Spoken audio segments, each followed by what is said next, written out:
All right. So we should be good to go. All right. All right. Well, thank you all for being here tonight. I appreciate it. Um, this is the first talk for the year for the Virginia Mineral Project. And tonight we're going to be doing something that I am very excited to talk about, which is the Minerals of Virginia publications and a little bit of the history of R.V. Dietrich. And I'll also be talking a little bit about some other publications tonight, but really this is what inspired me and what got me interested into doing what I'm doing. So when we think of the Virginia Mineral Project, really it was reading Dietrich's works, reading these old publications that got me excited into getting into the hobby. All right. So what we're going to cover tonight is a few different things. Even though we're going to talk about Dietrich, I do want to take some time to do a historical literature review of the Geology of the Virginias, as well as Mineral Resources of Virginia. And so I think those lay the foundation and give us a framework for R.V. Dietrich's work and for the other articles. And so I think it's important for us to talk about that as well, to kind of give us some context when we're talking about Virginia minerals and Virginia geology history. We'll then go talk about, who is R.V. Dietrich? Some of you have heard of him. Some of you have the books. So we'll talk a little bit about that. I was fortunate enough to have some email correspondence with him. He is still alive. He's in his late 90s up in Michigan. And so I was able to have some conversations. And so there'll be some things maybe you haven't heard of before regarding how he came to be in this whole project. So we'll talk about that. I then want to talk about the Virginia Engineering Experiment Station, which is one of the main publishers of a lot of the earlier publications through Virginia Tech. And so we'll talk about that. We'll talk about the early publications, and those will be twofold. That'll be one, the 1953, which is the first Mineral Localities of Virginia, and then Virginia Minerals and Rocks, which I had never heard of before until I got these books. And so we'll then talk about 1960. So I'm going to break them down because there's a lot of supplementals and new additions that come with it, but we're going to break it down to 1960, which are the Mineral Localities of Virginia, 1970, which is when we now actually have the name Minerals of Virginia. So before then, it wasn't really a book and it wasn't called that. And then 1990, and then of course the 1993 update to that. Key takeaways, why are we talking about this? Why is it important? What are some of the main things that we should take away from this tonight? And then modernizing knowledge, how MNDAT plays a role in what we're going to be talking about tonight. So MNDAT's very important to a lot of this information, how it's got on there. And then, of course, if we have time, more than glad to ask, if anyone has any questions, feel free if you're watching this and you have a question during it to, chime in, because I definitely want to have a conversation here. All right. And I do put here a special acknowledgement to Eric Grandel. I don't know if any of you have heard of him. Eric actually transferred over to me before he was leaving Virginia a lot of his Virginia articles and mineral history and books. And so what I have tonight, the information that I'm using, the knowledge that I've gotten from this and these old publications that I have the honor to now, take care of, was from Eric Grandel. And so I want to give him a special acknowledgement, because if it wasn't for him, I wouldn't be able to do some of these things. And definitely am just very honored to be able to carry on that tradition and keep these pieces preserved. And then I have a photograph here of iridescent hematite from Allegheny. Not only is it one of my favorite photographs, but I'm going to joke here and say that this will be probably the most color that you're going to see in most of these slides tonight is on this slide, because most of these old publications did not have color. Now, the original 1884 or the 1884 publication did, but a lot don't. All right, so let's talk first about the geology of the Virginias. Well, the geology of Virginias really is the important history and generalizations done by William B. Rogers in his annual reports to the state legislature. And I put in quotes reprint because this is a compilation of his articles that were done through 1835 to 1841 when he was the director of the State Geology Survey. And so What this is not necessarily a reprint because they were never done in one compilation, but it is something that all those original reports, just like today, where it's hard to find some of these old Virginia stuff from R.V. Dietrich, it was hard to find his documents back in the days. And so a lot of geologists came together in 1884 and told the state that, hey, you know, his literature, his works were so important that we definitely want to be able to read this. And so they printed it again in 1884. For those of you that may not be familiar with Virginia, he was not only the first director of the Geological Survey in Virginia, but of course our survey was founded in 1835. So he is the first state geologist, so to say. And again, it's seen as the most influential book on Virginia geology. And a lot of the state geologists were citing it back then because the generalizations and the knowledge that he put forth was really the cornerstone to subsequent research and what we know today. In 1835, he became a professor of natural philosophy at UVA. And so we'll talk a lot about how UVA plays in to some of these original research. Before that, he was actually professor at William & Mary from 1828 to 1835. But he was the first person to add a mineralogy and geology curriculum at UVA. So again, he's founding this base to what will later become very important to Virginia mineral history. And this book was, of course, very important to the state's industrial sector. So a lot of the reasoning for writing it and doing it is because we're looking at the economics of Virginia. We're trying to get information. We're trying to learn more for the industry and commercial regards. And so this was very important to that and was still used later on as a text to cite for that stuff. A lot of it was focused on coal, not the book, but a lot of the interest was originally around coal and looking at coal deposits at this time, which was very important. And interestingly enough, when MIT incorporated in 1861, he had actually left Virginia at that time, and he became the first president in 1862 of MIT. So here he is in Virginia, but now he's part of one of the most important schools in the country at MIT. So that's something that most people didn't know about William Rogers, is not only was he important to founding this stuff in Virginia, writing these original texts, but he also moved up to MIT and became the first president there. And an interesting historical fact, he actually died at a commencement speech in 1882 at MIT. And according to the legend at MIT, his last words were bituminous coal. And that's kind of this really interesting thing. They actually have a website about it, and I'll send that link out. Later on, people talked that more than likely his final words from people that were nearby said that my memory goes back 150 years. And so that's more than likely what he said. And another interesting fact, while he was the director of the state survey in Virginia, his brother was the state geologist in Pennsylvania. And for those of you that maybe hike in Virginia, know about Mount Rogers, he is the individual that Mount Rogers is named after. And that's the highest peak in Virginia. And then here at the bottom, this is a really cool image. This is from the state survey. And on the left, we see William Rogers. In the middle, we have, of course, the logo showing that the Division of Mineral Resources was, of course, founded in 1835. And then on the right will be Thomas Watson, who we'll talk about in a second. So this is probably one of the coolest things that came out of this book for me personally, and how Eric Rendell's collection is just phenomenal. Not only did he preserve these books, but he preserved the plates that went with it, and they're just an incredible quality. And of course, it's low light here. I don't want to put too much flash or anything and keep it very preserved, but this is a very old map. It goes exactly with the 1884 book. The survey itself was done between 1835 and 1841. At the top, we can see that here.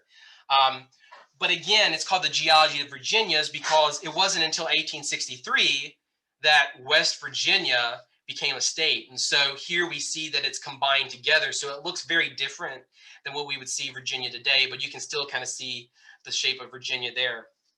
Now, I'm sure most of you are probably asking or thinking to yourself what those red lines are. And what these are is, on top of having the map in this book, there was also a ton of additional plates on structural cross sections across his journeys when he was out there recording things. And so what you see here are these cross section lines, and they have corresponding numbers. And so Eric Rendell had all the different cross sections included within this book. And so you could pull out these plates, you could look at the geology map, and then you could look at the, the structural cross sections across these different areas. And so again, this is a very important piece of history here, and probably one of the really important first geology maps in the state. Very simple, you can see, not very detailed, especially when you get to the Piedmont and everything, but still very important. This is just something I wanted to show because I just think old maps are incredible. I'm a nerd about that. I'm very biased here. I put Fincastle. This is where I've grown up, and that's where I was from. And we can see there's Roanoke, Virginia, Amherst, Albemarle, Nelson County, Appomattox, Bedford. So this is an original map, and you're seeing all these different areas, very different than we would see on Google Earth now or on the State Survey's interactive geology map. But again, just imagine this is done in the 1800s, and it's just incredible to see the quality of these maps and to see these early geology maps. This is one of those plates that I was talking about. Color again plays a role here. It's weird that it doesn't in the old in Dietrich's publications, but here the care and the quality put into this and the time. This book is filled with all these additional plates that you can just open up and look at all these generalized cross sections. So it's really interesting. And here it's just showing the structure of the Appalachian chain. And that was another thing that Rogers was very important in documenting and recording that, and some of the first knowledge about it, and at least descriptions and narratives about the Appalachian chain. This is also really cool because when you get books, we always like to look at the front, because you get different libraries and different organizations that have stamps and stuff in the front to see the journey that the book has had itself, right? Even the book has a story. And here we see that in the front of this book, not only is it a beautifully preserved book, but it's from a collection from the Engineering Society's library in New York. And this person was the president in 1919 of the American Institute of Mining and Metallurgical Engineers. And if you're familiar with your mining history, you may be familiar with Anaconda Copper Mining Company. So that may be a familiar name to you. So it's really interesting to see these books and to see some of the other history that comes with the book itself. And then on the right, I'm just showing you basically what it looks like inside, and it's more narrative, right? So this is not a geology textbook that you may be thinking about today. These are descriptions. But when you think about it, when you go out in the field and you're studying geology, I mean, at the basic level, describing what you're seeing, describing that. And that's what this is. It's very generalized, but it's descriptions. It's more narrative. He's describing what he's seeing. And that really lays out a framework, again, for what we'll talk about in the future. And all the knowledge that we learn about comes from these generalizations and understandings. So very different than what we'll see later on, but still something I think is very important to highlight. And also, we talk about the 5 physiographic provinces in Virginia. Rogers was one of the first to basically describe the differences between the Piedmont and the coastal plain. As he was traveling, he was describing the difference between the rocks and the geology that he was seeing. All right, so now we get to 1907, and this really kicks in with the mineral resources of Virginia. And this was written by Thomas Leonard Watson. We can look at the front cover of this, and we notice that it says Professor of Economic Geology and the University of Virginia. So we're still talking about UVA at this point. UVA is still playing a very primary role here. And so Thomas Watson is part of the school and program that was first set up by William Rogers, right? So we can see how this is all connecting. It was authorized by the governor of Virginia and the Virginia Jamestown Exposition Commission for the 300th anniversary. And the reason that it was done, they wanted to direct the attention to the state's economic value, to different locations of mineral deposits, the commercial opportunities and possibilities of Virginia, and just to really highlight the varied mineral wealth of our state in the early 1900s. He does make a comment here in the beginning of the book, and he says there's probably no state in the Union of the same area as Virginia that can show a greater diversity of geologic resources. Now, for those that may be living out west and other things, you're probably like, yeah, well, we got a lot better geology. Well, at the time in giving this, it's a very interesting comment. We also need to understand who it was being written for. The whole purpose was to incite industry, investment. but still something really important to highlight, because I do agree that we have a very rich diversity of geologic resources across the state of Virginia. And sadly, sometimes people don't know that. And when I travel around and talk to other states, I'm like, what do you have in Virginia? And so this was a book, even in the early 1900s, trying to convince and show people that we had a lot of really incredible geology.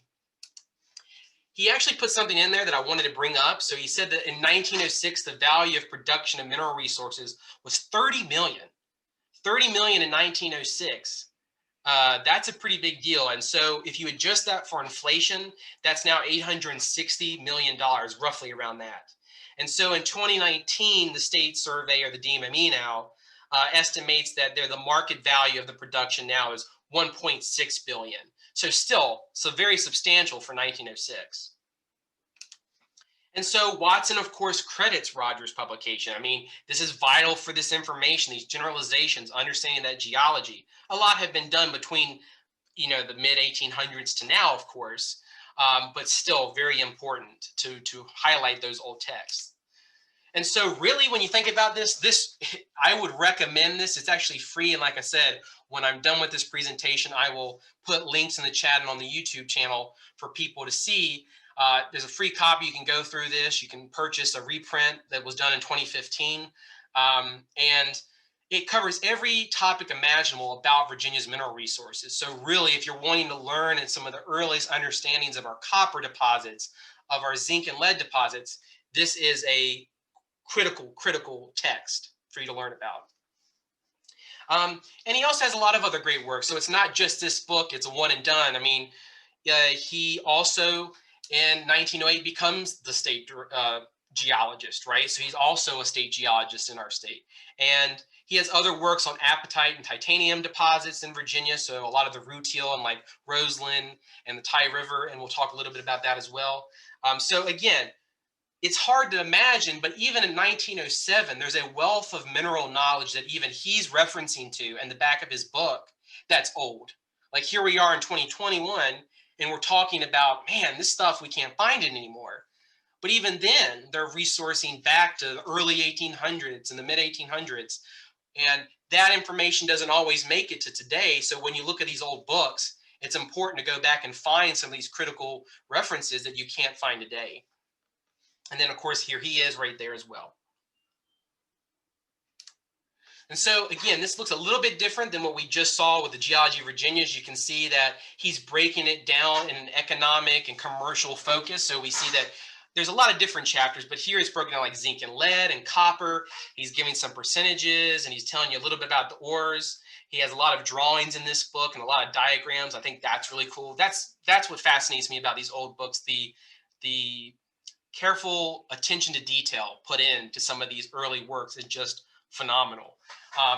Also an interesting little historical thing here. You can see galenite or galenite. Of course, that's galena. That's kind of the old grandfather term of it.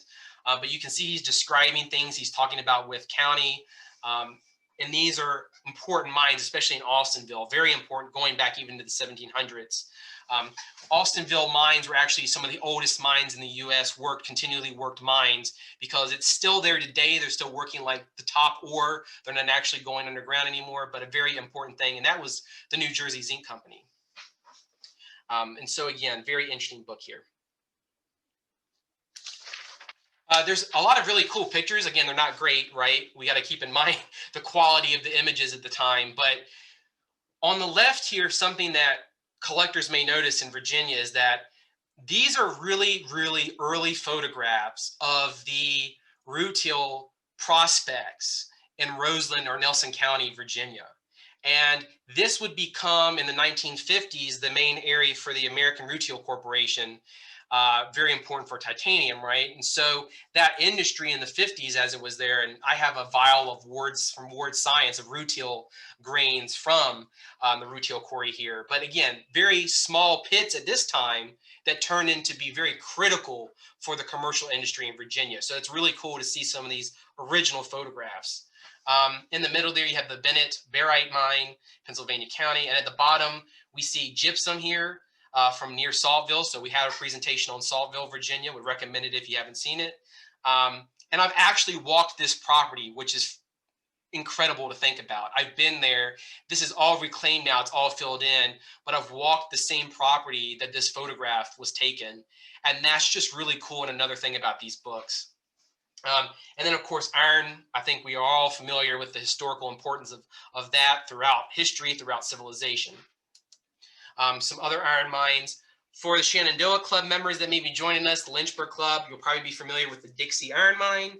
Has some great micro minerals there, cacoxenite, dufranite, and others. And so a beautiful photograph from a long time ago of some of the earliest workings at the Dixie Iron Mine. So clubs have went in there over the years and pulled out some great specimens. And I'll also put that in the links and the follow-up email to show you that on Mindat. On the right here, we see some gold miners and copper ore and, you know, some of the gold and native element mining that was going on in the state.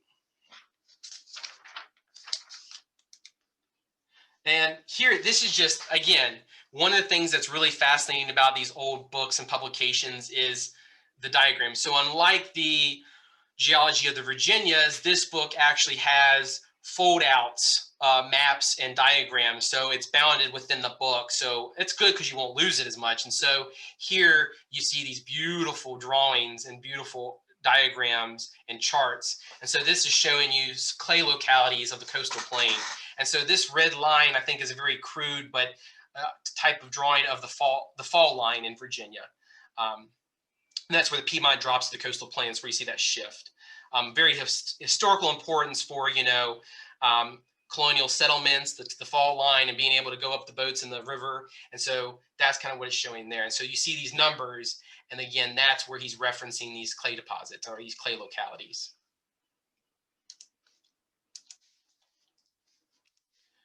This is really interesting too. We were talking about iron. And so here you see a map of the iron-bearing portion of Virginia. And these things are big. I mean, you can see I got my book over to the side here because I'm trying to be very careful. But these things flip on out. I mean, this covers, you know, the whole Southwest Virginia and up in the Blue Ridge and Valiant Ridge.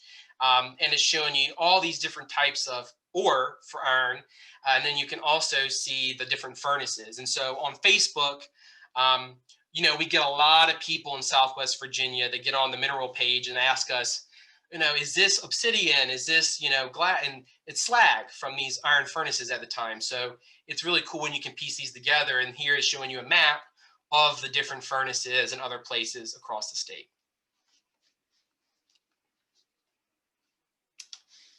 All right, so now again, we got a foundation here. We see these two books. We know that, of course, they're one telling us a lot about the geology of Virginia, very generalized, mid-1800s. We then get to 1907. We now have a book on mineral resources, a critical text for the economy, for the industry.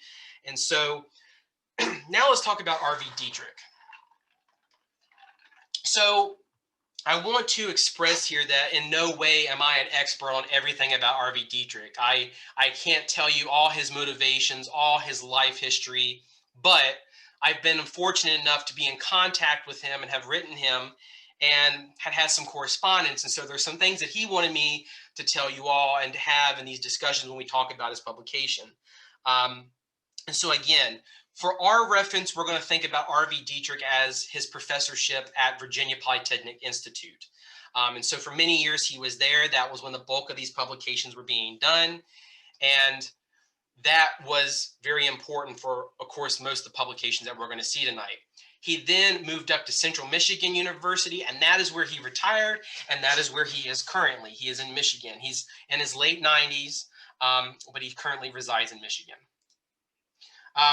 For those, before I do that, so this is a photograph of R.V. Dietrich working with some Boy Scouts, doing some, you know, mineral displays and doing some educational events. And this is the only photograph that I have of R.V. Dietrich, and this is in his Virginia Minerals and Rocks handbook that we'll see. So not many photographs that I can find, but the reason I put this is he wanted me to talk about this is because this is his mentor.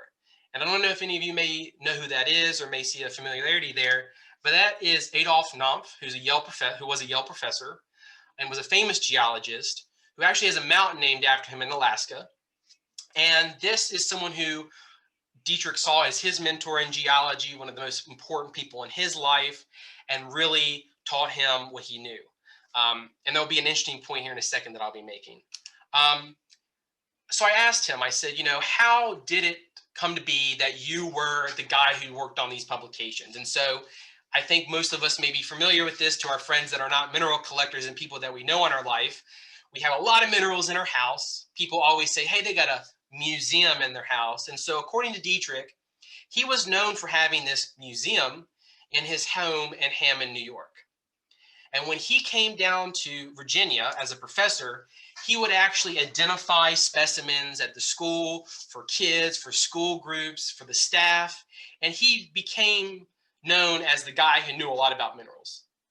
Because again, we always got to specify that you can be a geologist, you can even be a mineralogist. That doesn't necessarily correlate to you actually having a collection or you being key on a lot of different localities across the world, right?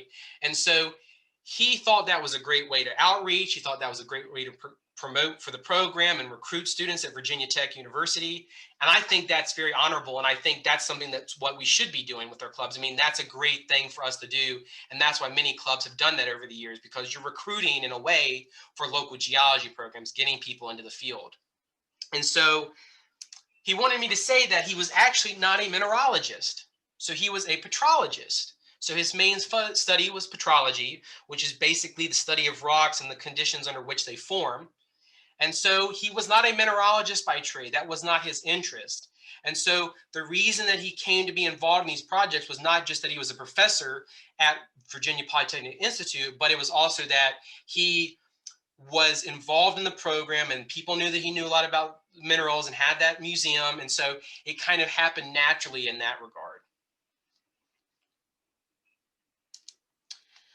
So now let's talk about the Virginia Engineering Experiment Station before we get into the publications. And so this is going to come up in most of the earlier publications. And the Virginia Engineering Experiment Station was founded in 1921, or established in 1921, by the Board of Visitors at the Virginia Polytechnic Institute.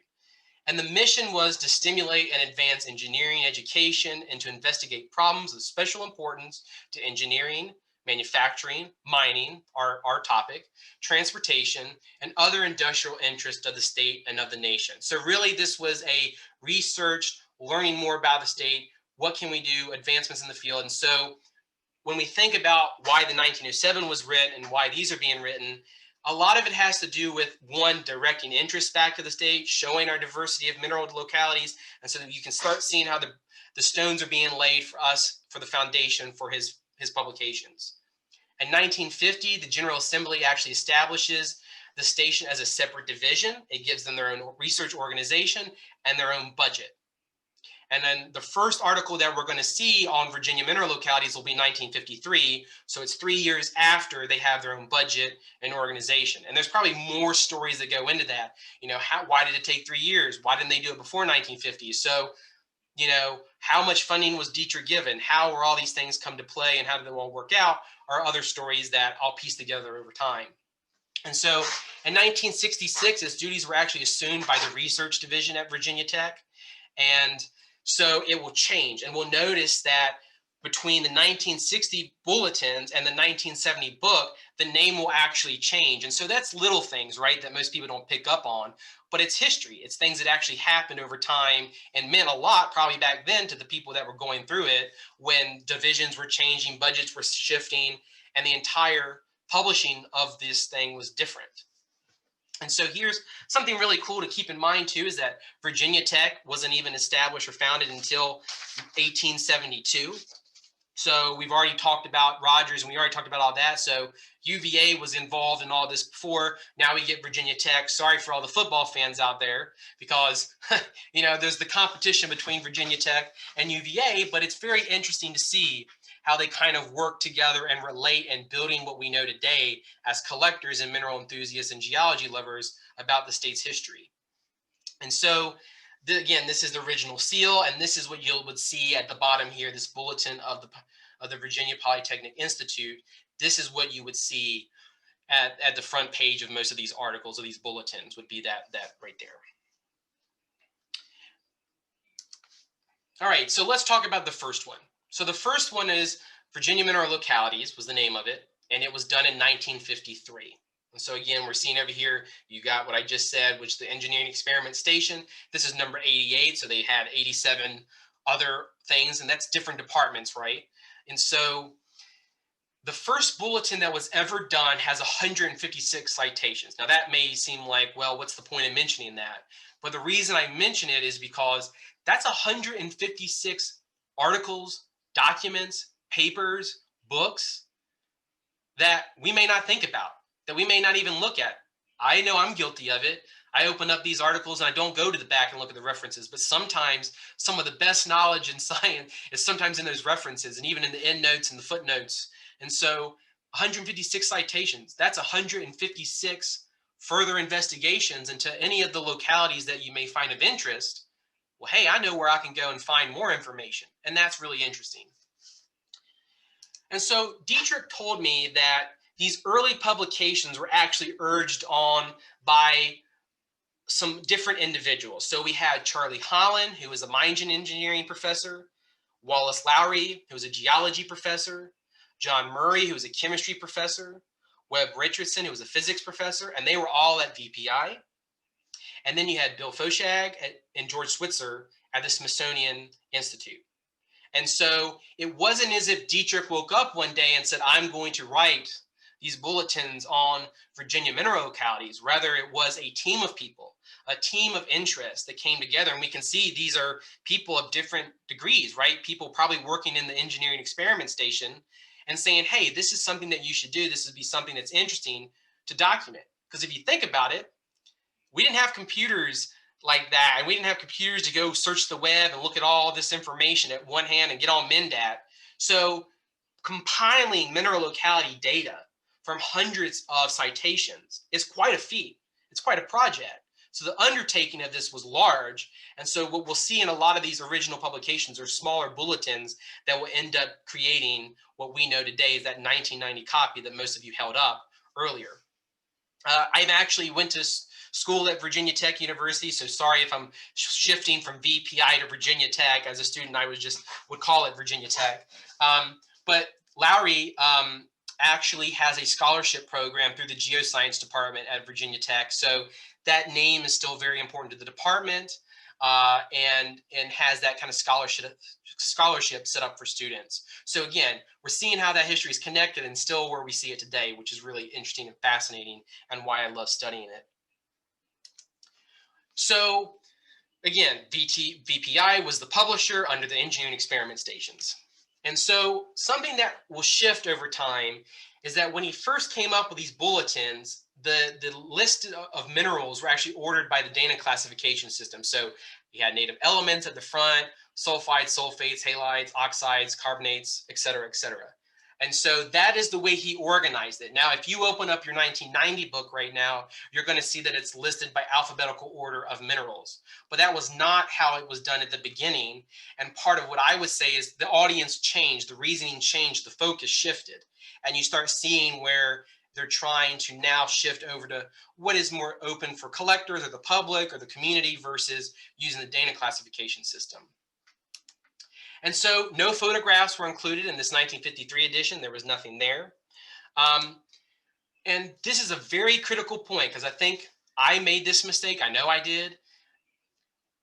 He makes it very clear that when he wrote these publications, his main objective was to compile information about recorded Virginia mineral localities. It was not to produce a document for collectors to go out and say, hey, look, here's a place I can go find quartz crystals.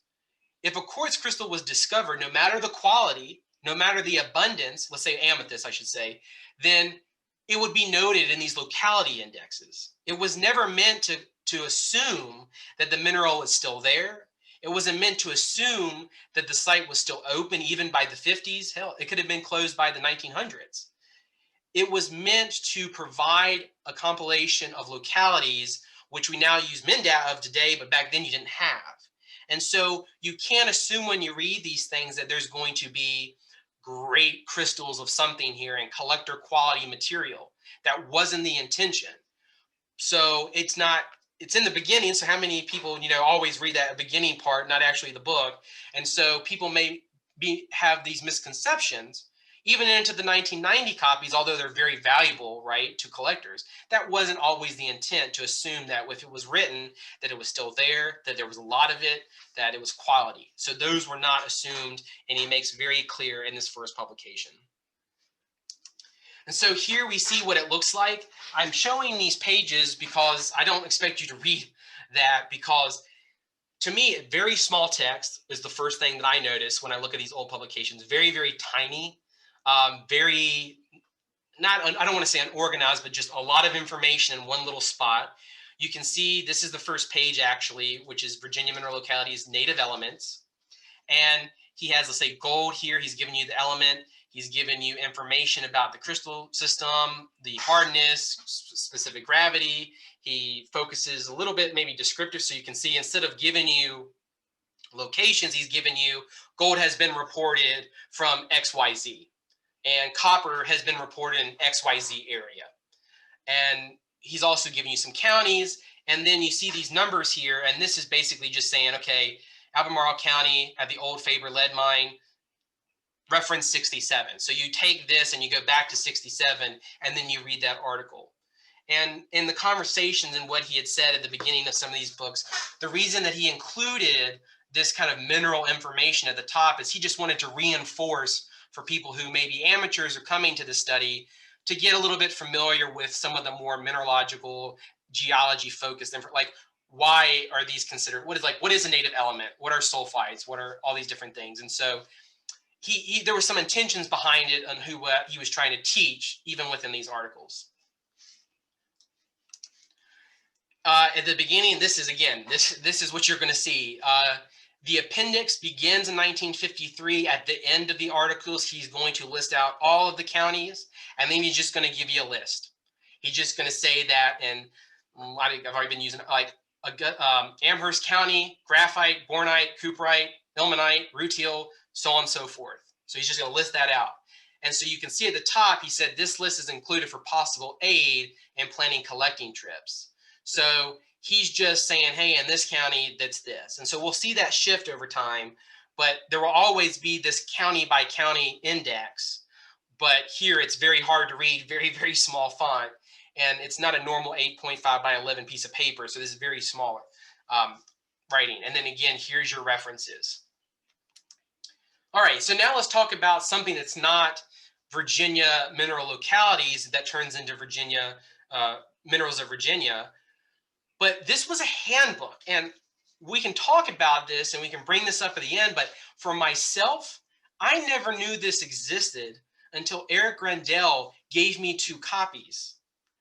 I had never seen this before, and this is the front photograph that we saw earlier.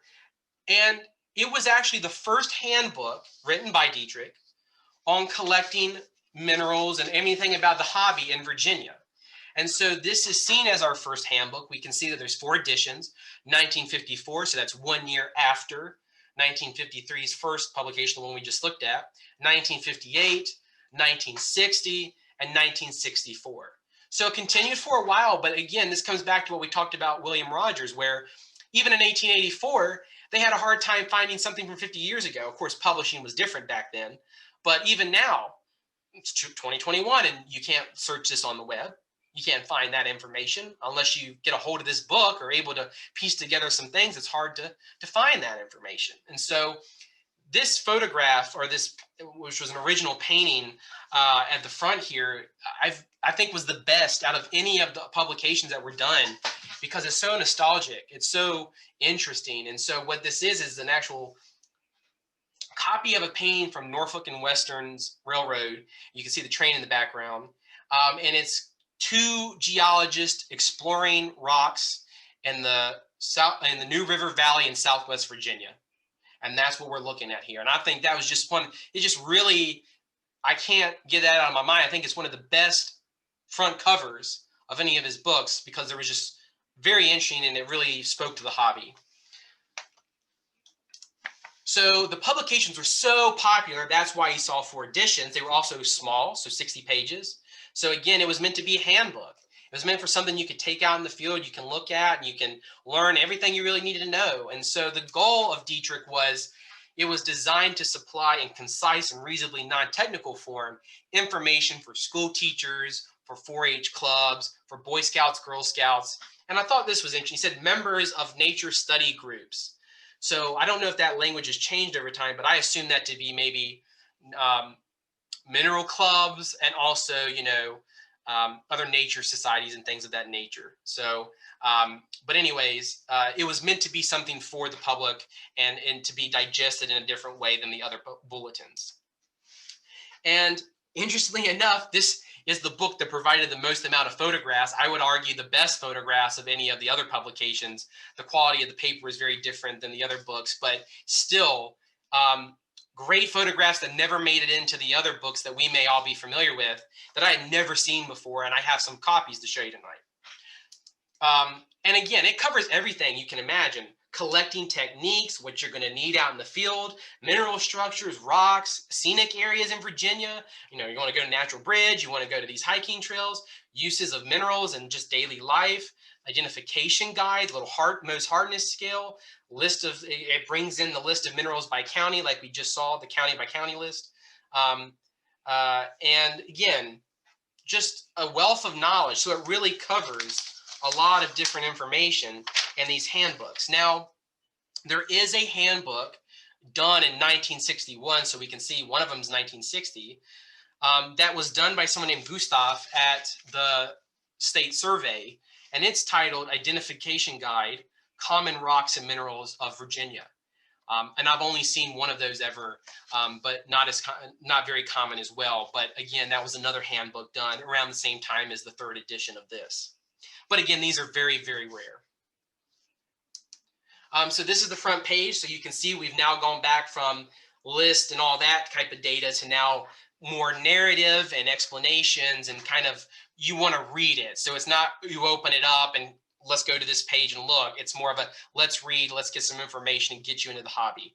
I always like old photographs. I think it's just so cool to see how people, the different clothes back then, the different kind of lifestyle where it's like, we look as collectors today, we wear certain things. It's just kind of weird to see collectors back in the days. And it's always funny because we talked about the Vivianite locality in Richmond where people would get off work and wear their suits. And people would just always wear very nice clothes, mineral collecting back then. And it's just funny because, today we get off from a mineral trip and we're covered in mud and covered in mica. And we were like, we would never wear nice dress clothes, but here you still have nice clothes when you're going out collecting. And I just always thought that was really interesting. And then, of course, we see two collectors down here. We call them Virginia Rockhounds, looking and measuring stalactites in a cave. Again, there's that last index, so that's a little overwhelming, but again, labeling it. And then here you see where he takes minerals like pyrite, pyroxene, quartz, rutile, and he's describing a little bit about it, but he's also talking about, hey, this is where it's from. And I like this style because a lot of issues that we may get with the state survey now and are things like we don't want to ruin people's property rights or get people on different properties and lands. And I like this handbook because it doesn't necessarily just list out, hey, go here, but it allows you to learn about where would I find pyrite in Virginia? Where are some of the places that has been found? Where are some of these general geological occurrences and mineral deposits located in the state? And I think that's a very useful way to look at it and to get people out and prospect and encourage them to prospect as well. So unfortunately, no color again, but this is actually a pretty decently sized spessartine garnet from the Rutherford mine in Amelia, Virginia. And it's 5 centimeters, so 2 inches. That's a pretty decent specimen if you think about it from Rutherford. And so we can't see the color here, but we can see it's a really nice quality specimen. On the right here, we see a calcite crystals from Buchanan from Botetourt County. And again, we're seeing carbonates. He's talking about some points here. You got aragonite, calcite. And again, he's going through different minerals and going down the list and changing. He doesn't do the Dana classification system, but he has some sort of ordering there. This is interesting too, for those of you that probably would never see this if you didn't have one of these publications. This is a 1963 edition I'm looking at, and that was included in this. And he's given world famous Virginia mineral localities. So this is interesting to put it into perspective because this was from 1960s. One is Amelia Courthouse. So more specifically probably Rutherford and Moorfield, Alstonville, so Ivanhoe, the lead zinc mines, Bedford, Bull Run, so of course up Northern Virginia. Bedford, of course, was the feldspar district. Great Gossan lead. I checked that word. Some people call it Gossan or Gosen. Irish Creek, which was tin deposits. Leesburg, Goose Creek. This is interesting because I don't know if any of you know that Goose Creekite and Loudonite are two type locality minerals first, or type locality means first discovered here in the state from this area. So Loudonite and Goose Creekite were considered a world locality back then, even though even at the early onset of this wasn't necessarily discovered at that time or known or had been recorded yet. But still very important. And then a lot of these were important for apophyllite and prehnite and calcites and beautiful, specimens in these diabase. Lynch Station, so the Bishop Mine, crystallized turquoise. Ridgeway, which will have some photographs. Giant books of mica. Oh, beautiful stuff. Prospected and mostly done in the early 1900s. Roseland, Ty River, of course, rutile titanium. Skyline Caverns, of course, comes up. So that was another one. And then the Virginia district. And so that's where you have the copper and stuff. So Pontiac mine down that way. You get into North Carolina, got copper, and you have malachite, nazarite, and all that cool stuff down there. So that kind of connects into the North Carolina, but he considers it there. And that's interesting because when you start looking at other publications, he won't mention some of these. They'll be a little bit different. Why, I don't know. And Cremora, of course, was the largest manganese producer in the U.S. for a long time. I do caution folks as well that he does have photographs in here that are not all Virginia, so don't read this and look at it and say, hey, everything in there is Virginia. Clearly, some of these rocks that he's describing here are not from Virginia. Of course, we have granite and stuff, but some of this is not from Virginia. There's other things from the Smithsonian, other things that he has photographs of that you can tell are from like other world localities. But most of it's from Virginia. And he'll specify that too. For those of you that probably see some familiar faces here, maybe on the right, we have John Sinkakis and his wife. And of course, very, very important in the mineral community and the faceting community. He was a Navy officer. He became very popular in the mineral collecting community. He has a great book it's called Mineralogy, and I'll be sending that link out as well in the follow-up email for folks and putting it in the YouTube link. But became very important in the fasting community. A lot of great books that are entry level, wanting to get into just knowledge about minerals and mineralogy. I mean, these are texts, again, that people really recommend when you're getting into the hobby and you just want to learn a little bit more than just, hey, these are pretty minerals. And you can see here he's talking about gem stones and other things and different things in Virginia. You see microlite, of course, talking about Amelia, unakite, starlite. And then here he just ends it on some industry. So you see the cement plant in Roanoke, and you see some of the coal mine photographs. And again, it's just, I don't know. I guess I think I'm the nerd on this, but I just love looking at these old photographs of just how mining was done and how quarry operations were done. And just, I think it puts things in a different perspective to know that when you're taking these photographs, they may be closed mines now and different, but to see life and to see the mining operations back then. So now we get to 1960. I'm going to just bulk it together. There's 4 supplements after that.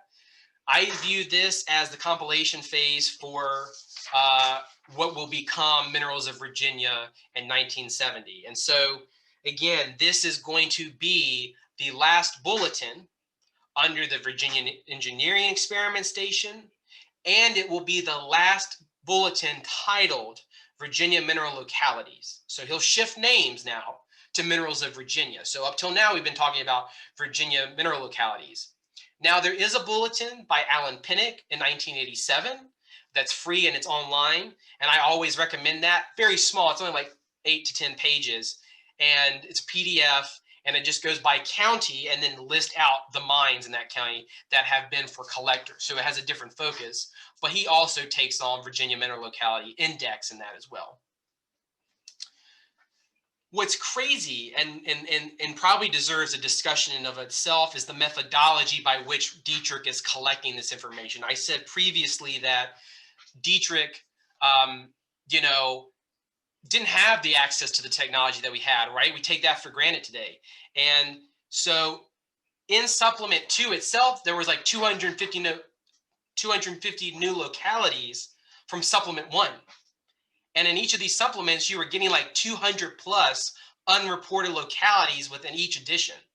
And so I think there's two things going on here, possibly. One, I think that Dietrich and whatever's going on at Tech right now and whatever resources they're pulling are going back and looking at books, because you can't, again, get on the internet and search it on Mendat, are pulling together these works and finding new information and pulling things in here. That's not to say that 200 plus localities were discovered every 3 years in Virginia during the 60s. Not at all.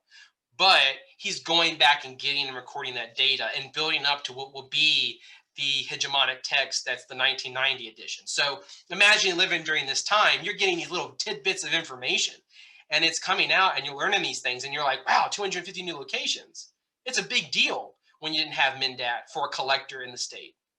So you add that up, that's a lot of different locations coming out at this time. So there's probably some discovery happening, of course, because the industry is still going around this time, the 50s and 60s still. And you're probably discovery and mostly finding things from older texts and bringing that knowledge to the front and putting it in one place. They retain the 1950 data classification system, so they don't change that. And then in the beginning, what he would always do is he would list off the new minerals and varieties that had been listed for the first time. So we see aquamarine, chromium, barium, magnetite, diaspore, digite, golden beryl, thompsonite, rosenite, etc. And so he's putting out these new minerals. That doesn't mean they've just been discovered, right? It's just saying that for the first time, you're getting to see it listed. Now, I would find it very hard to believe that aquamarine and golden beryl had not been discovered, because when I think about some of these locations that were in the 50s book and in the early 60s copies, they had already produced that, but I just don't think they were being listed. So again, seems, why are we talking about this? But it's interesting. How is he collecting knowledge? How is he retaining and putting that knowledge into these articles and trying to share it with people? So when you think about it, the effort to go through hundreds of citations and pull out little tidbits to say, I'm going to write one sentence, or say this county quartz, when maybe someone spent an entire research paper talking about quartz deposits in this county, right? So it's just another indicator of why having these old texts and going through the citations is critical to learning about this stuff. Over on the right here, we see a photograph. That's the calcite that was in the handbook, and you can see that not too great cover, very, very hard to see, very hard to even know what that is, especially if you're not a collector that may be like, that looks like calcite or aragonite or something. But you can see definitely resources and technology and just publishing difficulties back then. And so Dietrich at this point also starts to ask about, let's get some community involvement. And this is where things get a little bit tricky. So what you'll start seeing a lot, and it was even in the older ones, but when he had that first supplement, most of you could see resources like, hey, there's quartz here. Let's look at this citation, and here's a research paper. Now it starts turning into a lot of personal communication. Now that could be personal communication from the state survey, from USGS, from whoever. But you got to keep in mind that when you start getting personal communication, it's not the same as a full-on research paper. So someone could personally say, hey, this is found here, and I think it's this. And then again, but that's why Dietrich specifies you can't assume everything. So when you see personal communications within these publications, just keep that in mind. Here you have a specimen from Cremora Mine. And then we had these goethite buttons over here from the Lone Jack Quarry, very, very small. And again, this highlights a great, great point, which is they were blood red to iridescent copper brown. Well, I don't know about you, but they sure look gray to me. So unfortunately, we start having these issues. I think it was really great that in the 1990 book in 1970, they decided not to put iridescent hematite in there, because that would be a little bit embarrassing to have this is rainbow colored and you wouldn't be able to see it. But again, limitations. Another reason why, as a young person learning about this stuff, it's like, hey, we got to modernize some of this. We got to put this stuff out there. So we get to 1970, so we're almost to the 1990. Again, this includes all the information for the first time ever from the previous bulletins. So 1970, that is Minerals of Virginia. That is the publication that a lot of people think of first before 1990. So the name Minerals of Virginia begins in 1970. That's a critical point because it was different. It's 326 pages. It's considered to be a book in that regard, still a publication, but a book. It's now, like I said earlier, it's now the research division of VPI. So now we're not engineering experiment station anymore. You're not going to see that at the beginning. So it's going to look very different. He considers this to be the 8th publication in the Virginia Mineral Locality series. Now, I'm still confused on what he necessarily meant by that, because we know that 1960, then 4 supplements, we had the 1953. So what was he considering? In some of his other publications in 1960, at the front page, as soon as you turn the cover page, you would actually see a list where he says, hey, these are the publications that I did before this on Virginia minerals. So I never saw a full list of 8, so maybe there's a supplement that I'm missing in that. But 8 publications we know by 1970 have been developed on Virginia mineral localities. So just an important fact to keep in mind. So format changes for the first time as well. Another critical point. Instead of data classification, we now have alphabetical order for minerals. Book is now broken down into 4 sections. We have an updated checklist of minerals. So for the first time, you literally open it up and it shows, here's all the minerals in Virginia. So that's kind of cool, right? Now we think of MnDAT. Let me just go look at MnDAT and look at all the list. But this was, in the first time in history, a compiled version of all the known minerals in the state that had been listed at that time, right? He gives county by county listing.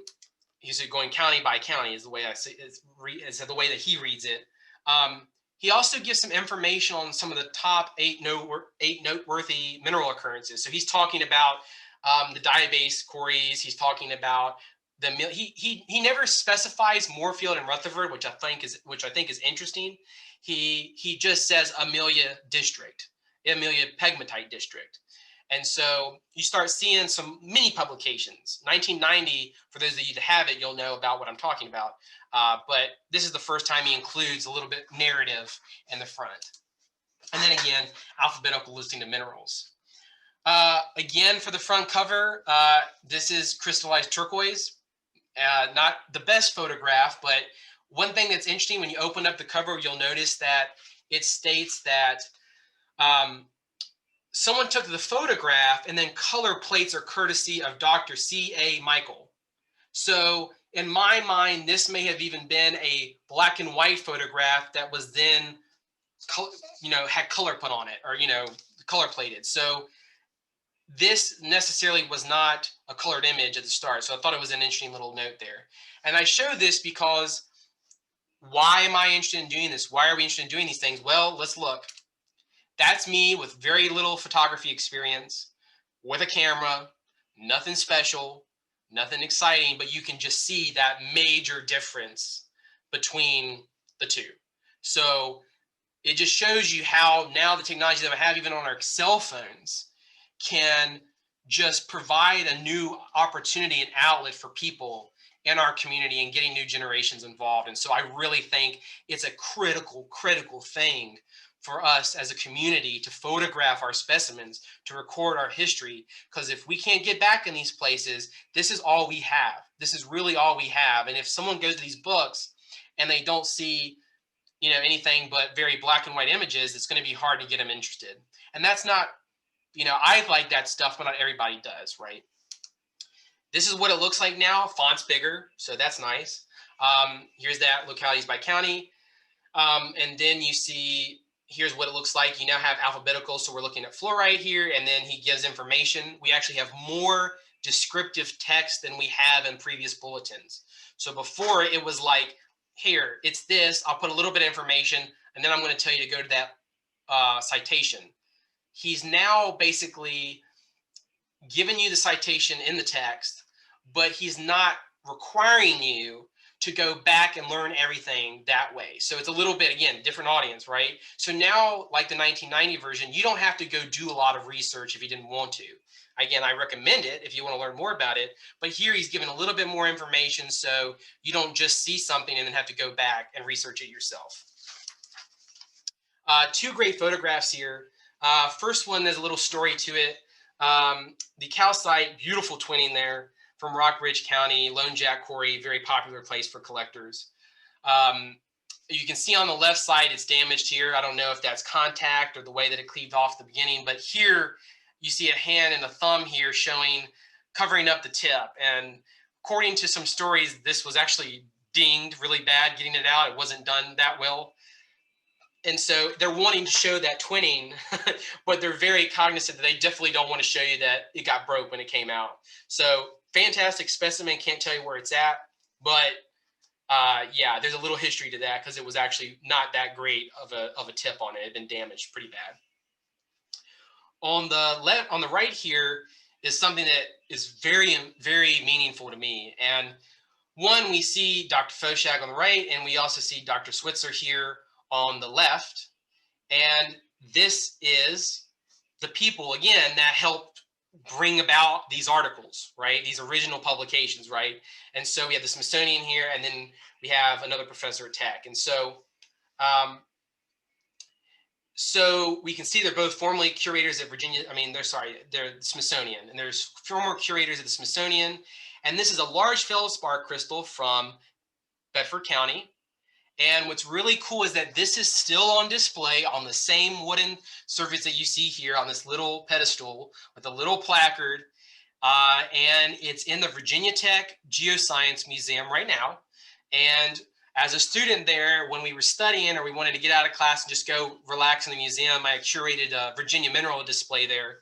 And this was sitting there next to the couch. And so it was always cool to sit right next to this specimen that had been a photograph in a lot of the earlier publication bulletins. And to just know that all these people critical to these texts had touched it, and you can touch it, and you can be right there next to that piece of history that had been photographed for so many years, because this is quite a discovery. And so it still sits there at Virginia Tech. So if you ever get down to Blacksburg, highly recommend seeing that, because you can see a very important piece of Virginia mineral history. Again, here we have a beautiful muscovite crystals on albite, probably clevelandite from Amelia, Virginia. This is interesting for your meteorite fans out there. This is an iron meteorite from Stanton. I'm not an expert on any of that, but still, you see some really interesting things in these publications that you don't see on MNDAT and that you don't know of. And we got a 5 centimeter, here. So it's a pretty big piece. It's not small by any means. And so really interesting. It's at the Smithsonian still in their meteorite collection. So would love to get a new photograph of that someday. We have columnite, tantalite from Mitchell Mine in Bedford County. And then we have the Dewey Diamond. For those of you that may be not familiar with the Dewey Diamond, it's found in 1855 in Richmond, or what would now be Richmond area. Still Chesterfield, near Chesterfield, but I guess this area specifically in what's now Richmond. Grading one of the streets. Ended up being the largest diamond in the U.S. until 1884, which I think is significant. Weighed 23.75 carats in the rough. And there's a lot of debate about, was this from Virginia? Was this something that someone dropped? Was it someone who stole something and dropped it on the way? There was a lot of questions and kind of myth about where it actually came from. They don't think it was placed there, but they think it had another story behind it. It ended up getting into a collection of a boxer, like a famous boxer in the U.S., and then Smithsonian had glass replicas of it. And there's an old newspaper clipping that I have. So very interesting, but an interesting story there nonetheless. And diamonds in Virginia would be a completely other presentation to talk about. All right, so here we are. To get all that context over, we're now in the familiar. We're now in the territory where everybody knows what we're talking about, because a lot of Virginia mineral collectors have this 1990 edition. Not everyone has what we've seen, but a lot of people can still buy this. You can still purchase this fairly easy online at the State Survey or on Amazon. And this is the definitive guide on mineral localities of Virginia. It is the years of work to get to this point and the compiling of everything we've just seen. It includes 111 mineral species and a few varieties not included in the 1970 version. That means that if you're looking at 1970, and you were living in 1970 and you didn't have MNDAT, that how would you have been able to know, unless you're really into that hobby and really into the education and academia, to know that there was 111 mineral species that by 1990 would have been missing in that period, which is pretty incredible. And so what this is, it's species that have been listed for Virginia or new discoveries in Virginia. So quite a lot of data. On top of that, it's 1,200 additional entries from 1970. That's a lot of information that you didn't have in 1970. It was also compiled, this is an interesting historical note people may not realize, he had retired from Central Michigan. So he was up in Michigan by this time. He had already retired from his career. And according to Dietrich, he was urged by Dick Mitchell, or Dr. Mitchell from UVA, and Bruce Hobbs, who was a former VTI or Virginia Tech student, and was now the state geologist of Virginia, or deputy state geologist, sorry. And so it was really, here we go back, where now it's not Virginia Tech, because this is not a Virginia Tech publication. By now, this is a state survey publication. So the 1990 book is not even referenced or related to Virginia Tech. We now bring back UVA and Dick Mitchell. We now bring back the state survey, and we now have Central Michigan working with us to help us compile and work on the book, because he actually used some of his staff and team there.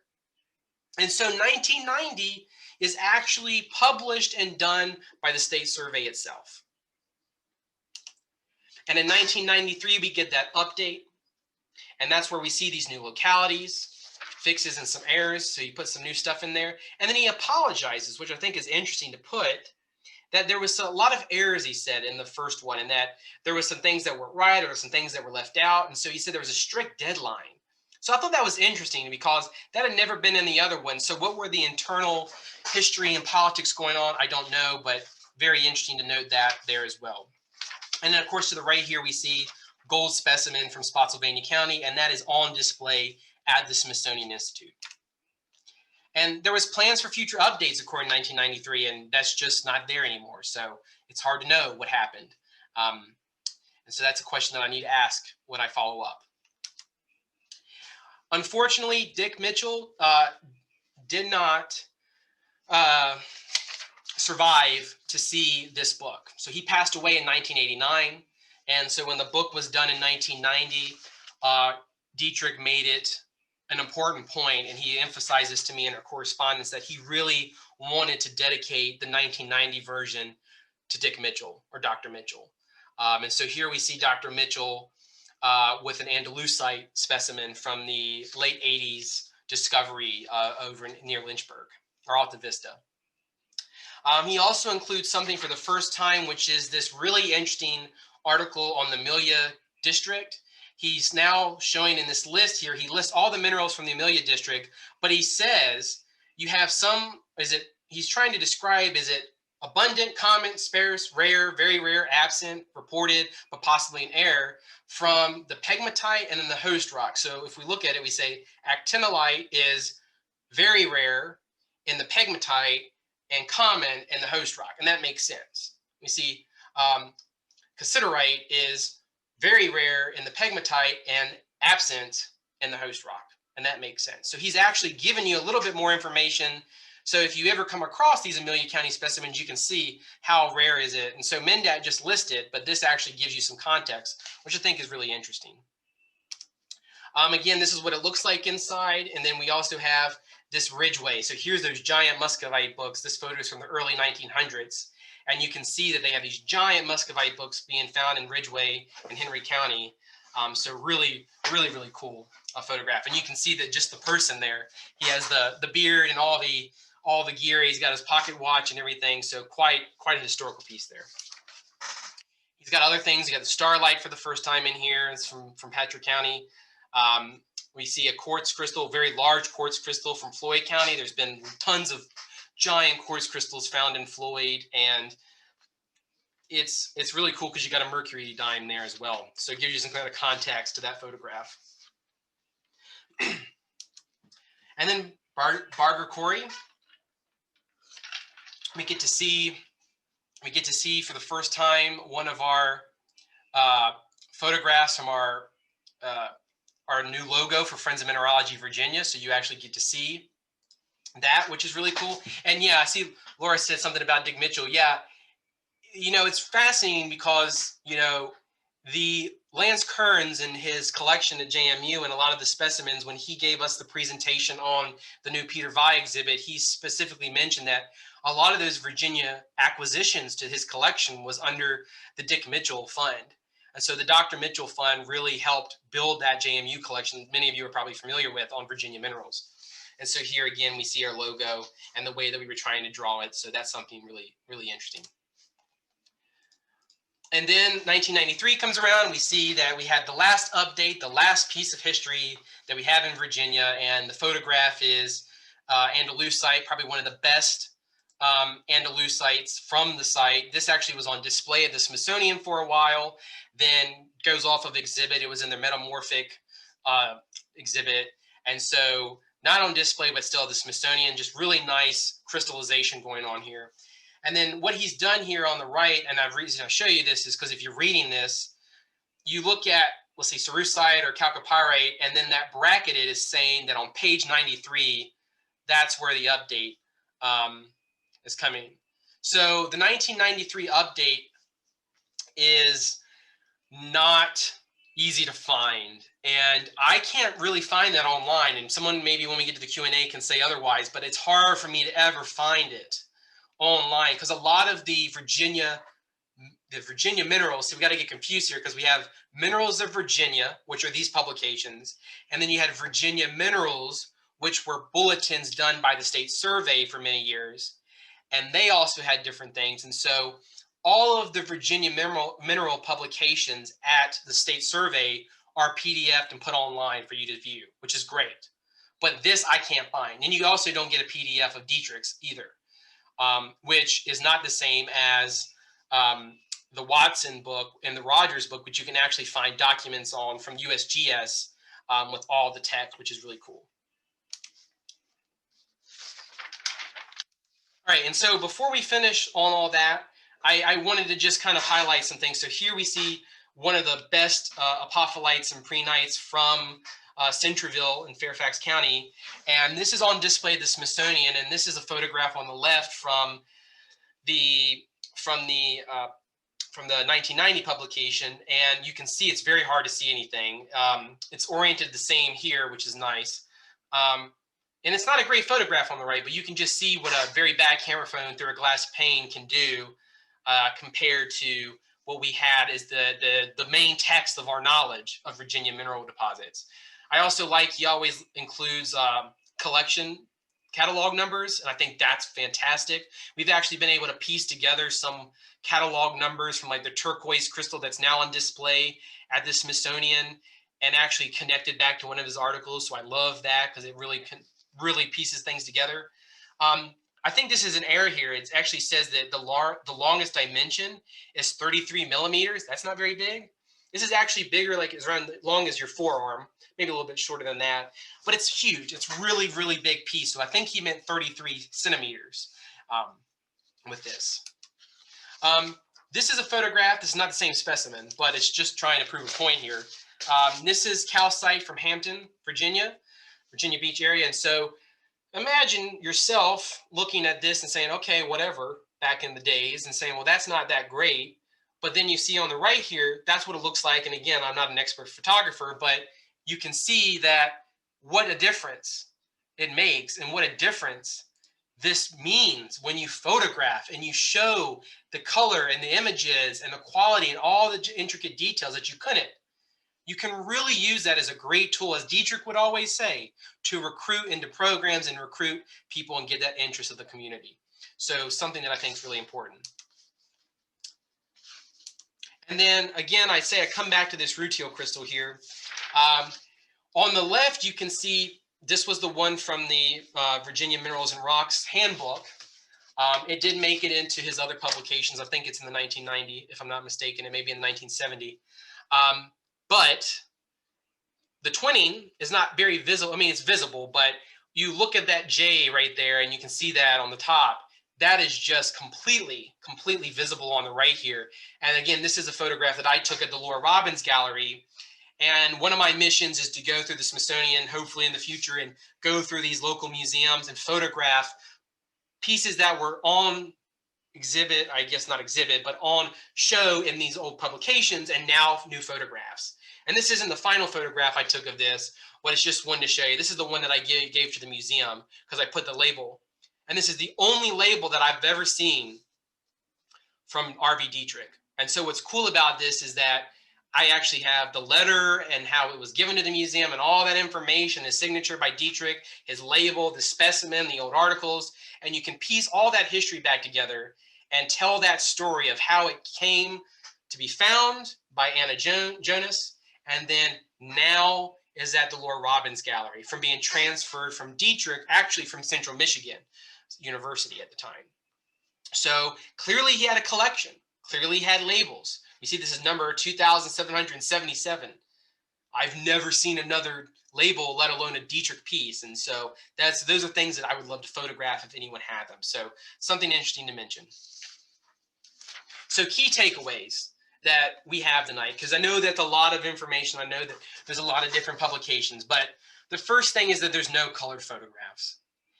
And that's a key point, because until the Virginia Mineral Project, until my work, a lot of what you had was local club knowledge, where you went to your club and you had older collectors that had been through all this history, and you would get to know them, go to the house, see their mineral specimens, maybe put it on your cell phone, but you would never, where would it go, right?